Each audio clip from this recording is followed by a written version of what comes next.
What must we do? This is the question. A number of groups of people came to John the Baptist in our gospel and asked, what must we do? What must we do to become right with God? Today, our focus for our liturgy is on joy and on happiness. And the second reading today said, happiness is what God wants for us. And we're called to be people who are known for happiness. I like to be happy. Hopefully all of us like to be happy as well. Sometimes as little kids, happiness happens for little kids when they get what they want. They get to eat what they want. They get to play with the toys that they want. They get the toy that they want in the shop. And sometimes if they don't get what they want, sometimes little kids react in a particular way. And I'm sure some of the kids around the church probably know what sometimes happens when kids don't get their way. Does anyone know what happens? What happens? Over there, somebody over there, yeah. Yeah, what happens? The one in front, yeah, the one with the green shirt. The one at the front, yeah. Big voice.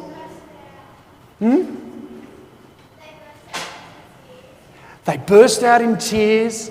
Sometimes they start to yell and scream.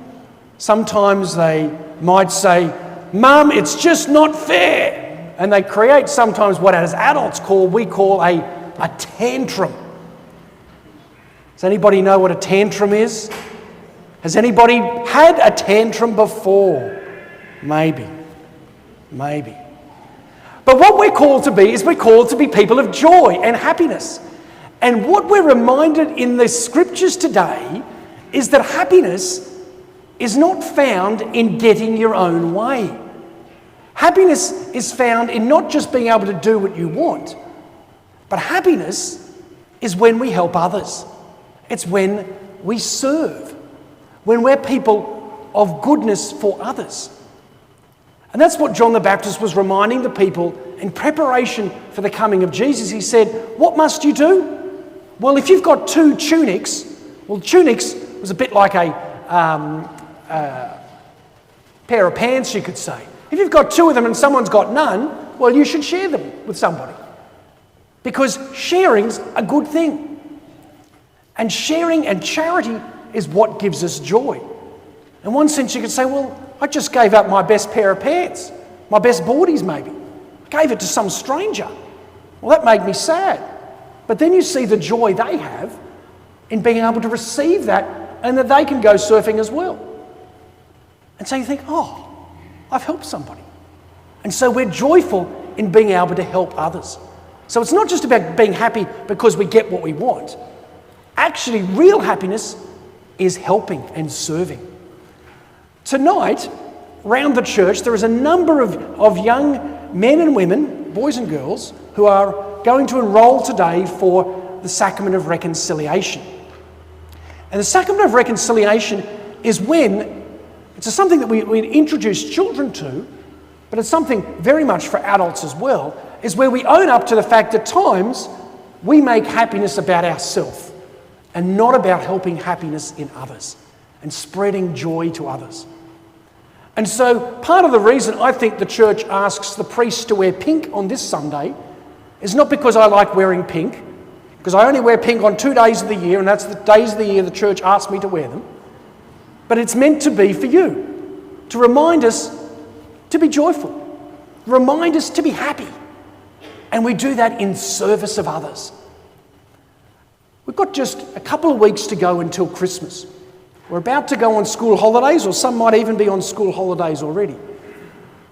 For those who haven't stopped work yet, and those who perhaps haven't stopped school, maybe find some time in the next few days to just pause a little bit and think, how can you bring happiness to others? And those who are on holidays already, maybe think about what you can do to help bring joy to your family.